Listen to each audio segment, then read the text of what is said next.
আসন্ন আইসিসি টি-20 বিশ্বকাপে বাংলাদেশের সবচেয়ে বেশি ম্যাচ আয়োজনের কথা ছিল কলকাতার ঐতিহ্যবাহী ইডেন গার্ডেন্সে। কিন্তু ভারতে খেলতে না আসার সিদ্ধান্তে অনড় থাকায় কলকাতার ক্রিকেট মহলে তৈরি হয়েছে মিশ্র প্রতিক্রিয়া। প্রাক্তন ক্রিকেটার, জাতীয় নির্বাচক থেকে শুরু করে ক্রিকেট বিশ্লেষক ও সাধারণ দর্শকদের একাংশের মত, মুস্তাফিজুর রহমানকে আইপিএলে খেলতে না দেওয়ার বিষয়ে বিসিসিআই যে সিদ্ধান্ত নিয়েছে তা ছিল রাজনৈতিক। সেই সিদ্ধান্ত মাঠের খেলায় চাপিয়ে দেওয়া ঠিক হয়নি বলেই মনে করছেন তারা। তবে আরেকটি মত বলছে, আন্তর্জাতিক ক্রিকেটে রাজনীতি ও কূটনীতি নতুন কিছু নয়। বাস্তবতা হলো খেলাও সেই প্রভাবের বাইরে নয়।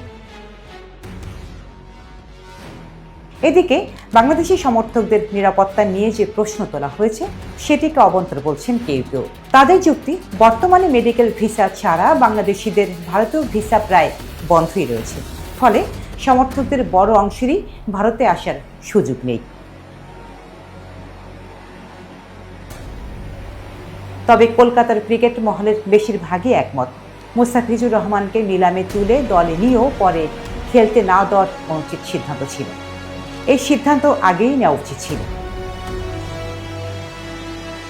বাংলাদেশে না আসার সিদ্ধান্তের সবচেয়ে বড় ক্ষতির মুখে পড়ছে কলকাতা, কারণ ইডেন গার্ডেন্স বাংলাদেশের নির্ধারিত 3টি ম্যাচ এখন বাতিল হওয়ার শঙ্কায়।